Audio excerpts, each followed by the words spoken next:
Hello friends, welcome to my YouTube channel Bhatia math academy. हमने class 10 के लिए series start करी हुआ डे 1 टू डे 30 तक। आपको सारे इंपॉर्टेंट क्वेश्चन करवाऊंगा। लास्ट के 2 डेज रहेंगे, उसमें हमने डे 1 टू 28 तक हमने पूरे क्वेश्चंस कर लिए जितने हमने करने थे। हमने पूरी सीरीज में आपको 150 टू 200 क्वेश्चंस करवा दिया। अगर आपने वो कर लिए और साथ में 5 दिन स्पेशल मैराथन चलेंगी जिसके अंदर आपके नाम से नॉर्मल 100 क्वेश्चन होंगे। नॉर्मल अगर आपने ये कर लिए 300 क्वेश्चन, तो मैं कोई आपको गारंटी दे रहा हूँ आपके 60 प्लस मार्क्स आएंगे। 80 में से 60 प्लस आएंगे। सारे क्वेश्चन होंगे उसमें, बेसिक और स्टैंडर्ड हो, सारे क्वेश्चन उसमें कवर है। कोई भी टॉपिक के रिलेटेड, कोई भी चैप्टर के रिलेटेड सारे क्वेश्चन उसके अंदर आएगा। उसके बाहर एक क्वेश्चन नहीं आएगा।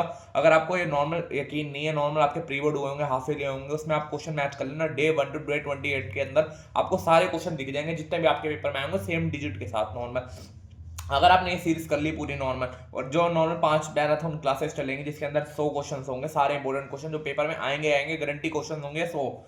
इसमें से बाहर कोई क्वेश्चन नहीं आएगा, बेसिक हो या स्टैंडर्ड हो, कोई भी पेपर हो, उसमें दोनों में ही आपको क्वेश्चन दिखेंगे सारे विद केस स्टडी नॉर्मल। और एमसीक्यू में हम डिस्कस करेंगे लास्ट के 2 डेज में नॉर्मल। डे हम अभी तक आपने नहीं देखा, देख लो, प्लेलिस्ट बनी हुई चैनल पे जाके। हम डे 29 कर रहे हैं, हमारी सीरीज खत्म होने वाली है। फिर इसके बाद स्पेशल 5 दिन मैराथन क्लासेस चलेंगी। If 1.5155 P1 4 11 are collinear, find the value of P। हमें फाइंड करनी है वैल्यू P। 3 पॉइंट जब भी गिवन हो, मैंने हमेशा कहा था एरिया ऑफ ट्रायंगल का फॉर्मूला लगता है। एरिया ऑफ ट्रायंगल का फॉर्मूला याद कर लेना नॉर्मल। हमेशा पिछली बार क्लासेस में भी लिखवाए थे, इस बार दोबारा लिखवा रहा हूँ। Half modulus x1 y2 minus y3 plus x2 y3 minus y1 plus x3 y1 minus y2 modulus. अब यहाँ पे 3 पॉइंट गिवन है, यहाँ पे तीनों पॉइंट का मैं लिख रहा हूँ। x1 5 हो गया, 1 हो गया, y1 5 हो गया, x2 p हो गया, y2 पहले यहाँ पे लिख लेना, तभी आपको समझ आ जाएंगे। अगर ये सारे लिख लेना तो पॉइंट गलती नहीं होगी आपको करने में। ये हो गया हमारा यहाँ तक। इसके बाद देखो, अब एरिया ऑफ ट्रायंगल में फॉर्मूला लगा देंगे। हाफ ब्रैकेट x1, जो जो यहाँ पे लिखा हुआ सारी वैल्यू डाल दो। 1 bracket 1 minus 11 plus p 11 minus 5 plus 4 5 minus 1 modulus, ये मॉडुलस इक्वल टू 0। इसको सॉल्व कर लो, क्या आएगा? माइनस का 10 plus 6p plus 16 modulus equal to 0। Half को 0 को 2 से मल्टीप्लाई कट जाएगा, ये आएगा पॉजिटिव का 6 plus 6p equal to 0, 6p equal to minus 6, p की वैल्यू आ गई -1। वही हमें फाइंड करनी थी। बस एक बार ये याद रखना है ना, फॉर्मूला याद होना चाहिए आपको ट्रायंगल का नॉर्मल हमारा जो है। ये मैंने लिख दिया, ये ट्रायंगल का क्वेश्चन बुक में नहीं है नॉर्मल, पर तब भी मैंने करवा दिया। एक बार प्रीवियस वीडियो में कहा था, जिन्होंने अगर पूरी सीरीज देखी है तो उसको याद होगा। नॉर्मली ये क्वेश्चन हमने पहले भी करते हैं, एक बार मैंने उसको बस दोबारा करवाने की, क्योंकि ये इंपॉर्टेंट क्वेश्चन है काफी। सेकंड क्वेश्चन देखो, ट्रिग्नोमेट्रिक है। Sine theta plus 1 plus cos theta bracket close, sine theta minus 1 plus cos theta into sec theta cos theta. इसको किसके बराबर करना है? हमें 2 के बराबर करना है। 2 के बराबर करने के लिए पहले हम क्वेश्चन उतार लेंगे नॉर्मल। हमारा क्वेश्चन है हमारा, इसको देखो, सबसे पहले हम चेंज करेंगे, यहाँ पे आइडेंटिटी बनाने की कोशिश करेंगे। ये देखो, sign theta plus cos theta एक ले लेंगे, -1 एंड में भेज देंगे। ऐसे हम लिख सकते हैं sine theta plus cos theta plus 1, ऐसे ही sine theta plus cos theta -1 bracket close multiply sec theta cosec theta. ये हो गया। आप आइडेंटिटी बनाओ, इसको पूरे को a ले लो, इसको b, इस पूरे को a, इसको b। आइडेंटिटी बन रही है a plus B, a minus b। तो हम सीधा ब्रैकेट क्लोज करके आइडेंटिटी बनाने की कोशिश करेंगे। Sine theta plus cos theta, ये पूरा a है, -1 का whole square bracket sec theta cosec theta. ये हो गया। अब इसको पूरे को क्या कहते हैं? 1 कहते हैं। 1, इसको आइडेंटिटी को ओपन कर दो, sine square theta plus cos square theta plus 2 sine theta minus cos theta -1 bracket close sec theta cosec theta. ये आइडेंटिटी यहाँ पे लिखा है, थोड़ा सही नहीं है, देख लेना। आगे देखो, अब ये हो गया हमारा ब्रैकेट। अब इसको इन दोनों को कहेंगे 1 में से बन गए 0, बचा क्या? 2 sine theta cos theta bracket close, ये भी ब्रैकेट में डाल दो, सेक थीटा कोसेक थीटा। ये हो गया हमारा नॉर्मल। अब इसको देखो, यहाँ पे आप सिंपल, साइन का उल्टा क्या होता है? कोसेक कर दो, कोसेक थीटा। कोस का उल्टा सेक थीटा। ये हो गया।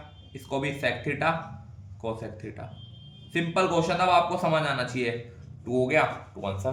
बस आइडेंटिटी बनाना, जहां पे आपको क्वेश्चन दिखा, मैंने पहले भी बताया हुआ, आप कभी टेन में टेन कोटेक में क्वेश्चन हो तो साइन कोसेक में बनाओ, साइन कोसेक में उसकी आइडेंटिटी बनाने की कोशिश करो, ए प्लस बी ए माइनस बी का ए स्क्वायर माइनस बी स्क्वायर, फिर इसको सोल्व करने लग जाओ, अपने आप क्वेश्चन सोल्व हो जाएगा नॉर्मल। अगर आप इस मेथड से करेंगे आपके सारे क्वेश्चन पेपर में सोल्व करेंगे। अगर आपको कोई क्वेश्चन नहीं भी आता, मैं बार बार कह रहा हूँ हर स्टूडेंट को उसको अटेम्प्ट करके आना, अटेम्प्ट करने के क्वेश्चन के नंबर मिलते हैं नॉर्मल। ये नहीं आप उस पर कुछ भी बिल्कुल ही छोड़ोगे तो कुछ भी नंबर नहीं मिलेंगे, इससे अच्छा अटेम्प्ट कर लो, कुछ मिल जाए शायद। अगला क्वेश्चन देखो, पेरीमीटर का क्वेश्चन है, find the perimeter of shaded reason. Shaded region का पेरीमीटर करना है, ABCD is the square of side of 14 sides है सबकी। आगे एंड APB दो हमें सेमी सर्कल गिवन है। सबसे पहले हमें क्या निकालना है, पेरीमीटर नॉर्मल। साइड्स गिवन है, डायमीटर हमें कितना गिवन है, ये पूरा है, तो diameter of semicircle equal to 14। ऐसे ही रेडियस क्या हो जाएगा 7 सेंटीमीटर। अब साइड्स गिवन है पूरी, अब यहां लिख लो perimeter of shaded region equal to, सबसे पहले देखो दो लेंथ है, length AD plus length BD plus, अब सरकमफ्रेंस सेमी सर्कल का सरकमफ्रेंस निकाल लो। सेमी सर्कल कौन से दो हैं, APB plus semicircle DPC। ये देखो अब साइड से लेंथ कितनी है 14 प्लस 14। सेमी सर्कल का फॉर्मूला क्या होता है, pi R plus pi R. 28 plus, इसको पाई को सॉल्व कर लो, ब्रैकेट आर की वैल्यू डाल सकते हो, ये सिंपल। आर की वैल्यू डाल दो, कितनी है यहाँ पे 7 प्लस 7, ये हो गया 28 plus pi multiply 7 7 plus 7 14, 28 plus 22/7 into 14, ये काटा 2, 28 प्लस 44, इसको सॉल्व करोगे आपका क्या आंसर आएगा नॉर्मल 72 सेंटीमीटर। यही हमें फाइंड करना था, एरिया ऑफ शेडेड रीजन, ये हमने कर दिया नॉर्मल। आपको फॉर्मूला याद होना चाहिए, सेमी सर्कल का पाई आर होता है और साइड्स हमें गिवन है, दोनों की लेंथ ले ली हमने। अगला क्वेश्चन देखो हमारा AP का क्वेश्चन है, find the 60 term of an AP। A given है, D निकाल लेंगे total of 60 terms and hence find the sum of last 10 terms. सबसे पहले क्वेश्चन देखो लास्ट 10 टर्म्स निकालना है। सबसे पहले हम AN का फॉर्मूला लगाना है, हमें क्या find the total of 60 terms लिखा है, 60 टर्म निकालना, तो A 60 निकाल लेंगे, A 60 को A प्लस 59D लिख सकते हैं, या AN का फॉर्मूला भी लगा सकते हो, आपकी मर्जी। A कितना 8, 59D कितना है 10 में से 8 का 2, 8 प्लस 2 को इसका 18, 2 और 10 11, ये कितना आएगा नॉर्मल 126। A 60 आ गया हमारा 126। अब आगे क्या फाइंड करना है, find the sum of last 10 term, last 10 terms निकालना है नॉर्मल। जब भी लास्ट टर्म्स लिखे हो, सम ऑफ लास्ट 10 टर्म्स हो, तो 60 तो हमें लास्ट है नॉर्मल, उससे पहले क्या क्या आ सकते हैं A51 A52 A53 ऐसे प्लस करके लास्ट क्या होगी A60। अब यहाँ पे देखो A51 को लिख सकते हैं A प्लस 50D, ऐसे इसको लिख सकते हैं A प्लस 51D, ऐसे पूरा नॉर्मल लिख सकते हैं पूरा, ऐसे लास्ट तक जाएंगे। लास्ट टर्म हमने निकाल लिया, A60 की वैल्यू क्या 126। अब ये नॉर्मल जब भी ऐसा क्वेश्चन हो ना, आइडेंटिटी आपका क्वेश्चन आता है नॉर्मल, ऐसे इनका फॉर्मूला लगा लेना, ऐसे पूरी इक्वेशन बन रही हो n/2 bracket A1 plus AN, ये होता है A1 मतलब फर्स्ट टर्म, AN मतलब लास्ट टर्म। n कितना हमारा, हमें क्या निकालना लास्ट 10 टर्म n/2। A1 कितना हमारा A1 8, AN हमने निकाल लिया 126। फर्स्ट टर्म हमारी यही है, फर्स्ट टर्म, अच्छा फर्स्ट टर्म हमें पूरा सोल्व करके निकालना पड़ेगा, यहाँ पे इसको सोल्व करना पड़ेगा। AN को 8 नहीं डाल सकते, A की वैल्यू डाल दो A plus 50D, A plus 50D, A की वैल्यू कितनी है 8, 50 कितना है 50, लास्ट 10 टर्म डालना नहीं तो सीधा हम डाल देते हैं यहाँ पे A 50 ब्रैकेट D कितना है 2, 8 प्लस 100 इक्वल टू 108, यहाँ डालेंगे A1 में फर्स्ट टर्म में 108, इसको सोल्व करोगे 5 मल्टीप्लाई इनको प्लस कर लो, क्या आएगा 234 मल्टीप्लाई, देख लेना आप कमेंट करना यही आंसर आपका आ रहा नहीं आ रहा। याद रखना जब भी लास्ट एन टर्म निकालना हो तो ये वाला फॉर्मूला होता है सबसे मेन।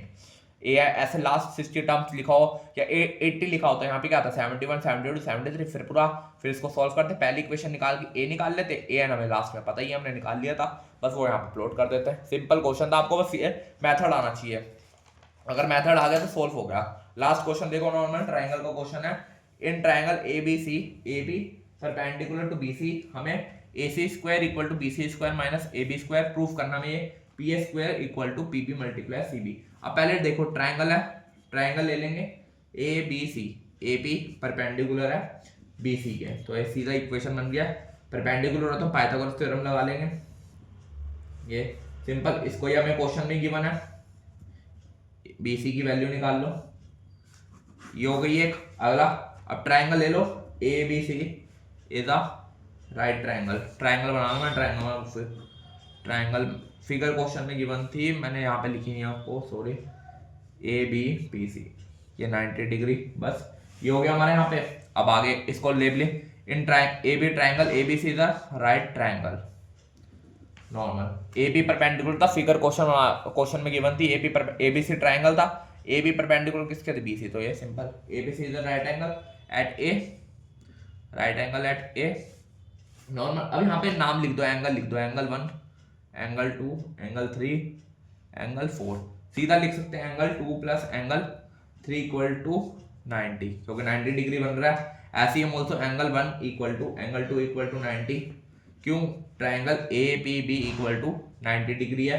ऐसे ही एंगल 1 इक्वल टू एंगल 3 हो गया, ये क्योंकि बराबर है दोनों, तो angle 2 equal to angle 4 similarly, ये हो गया।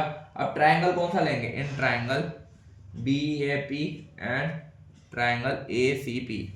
ट्राइंगल देखो B A P A C P, इन दोनों ट्राइंगल को कॉन्ग्रुएंट करना, सीधा लिख सकते हैं angle 1 equal to angle 3, angle 2 equal to angle 4 by A के रेडियस से ट्राइंगल होगा कॉन्ग्रुएंट नॉर्मल हमारा। तो सीधा ट्राइंगल लिख सकते हैं बी ए पी सिमिलर हो गया ए सी पी के, ये लिख दिया हमने। इसके बाद हम सीधा लिख सकते हैं ये नॉर्मल हमारा ट्राइंगल होगा कॉन्ग्रुएंट। स्टार्टिंग वाली वही पहले वाला लास्ट में मैंने मेथड बताया था, जिन्होंने प्रीवियस वीडियो देखी है उसको सब पता होगा नॉर्मल कैसे करते हैं नॉर्मल। ये लिख दिया, पहले लास्ट वाले लेते हैं दोनों, फिर ये आगे वाले लेते हैं नॉर्मल, ए पी अपॉन में सी पी, ये हो गया। इसको क्रॉस मल्टीप्लाई कर सकते हैं हम, ये ए पी का square equal to B P multiply C P, यही हमें क्वेश्चन में प्रूव करना था शायद। ए पी ए ओ दोनों एक सेम ही होते हैं आगे, पी ए इक्वल टू, इसको लिख लो ऐसे ही जैसे ए पी को लिखा है क्वेश्चन में, जैसे लिखा हुआ वैसे लिख लो, P B multiply C P, यही हमें क्वेश्चन में प्रूव करना था। हो गया हमारा क्वेश्चन सॉल्व, बस ट्रायंगल को कॉन्ग्रुएंट करके नाम दे देना, हो गया क्वेश्चन।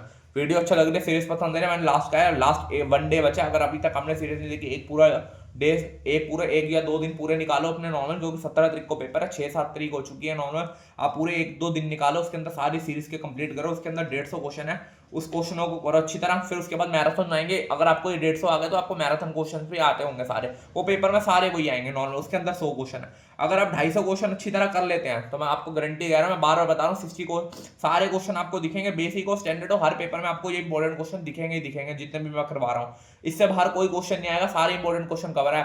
अगर आप 1-2 दिन निकाले अपना नॉर्मल, जब भी आपको टाइम मिल रहा है, पूरे 2 दिन निकाले, उसको अच्छी तरह 30 डेज की सीरीज कर लो, ज्यादा से ज्यादा 6-7 घंटे की है पूरा नॉर्मल, सारे डेज को अगर टोटल कर दो 6-7 घंटे होंगे, उसको निकालो अच्छी तरह करो 150 क्वेश्चन। फिर आप जो 100 दिन का 100 क्वेश्चन करोगे 5 स्पेशल मैराथन में, उसको कर लो, उसके जैसे इंपॉर्टेंट क्वेश्चन कर लो, बस। उससे बाहर कुछ करने की फायदा नहीं है, मैं आपको गारंटी कह रहा हूँ, इससे बाहर कोई क्वेश्चन नहीं आएगा।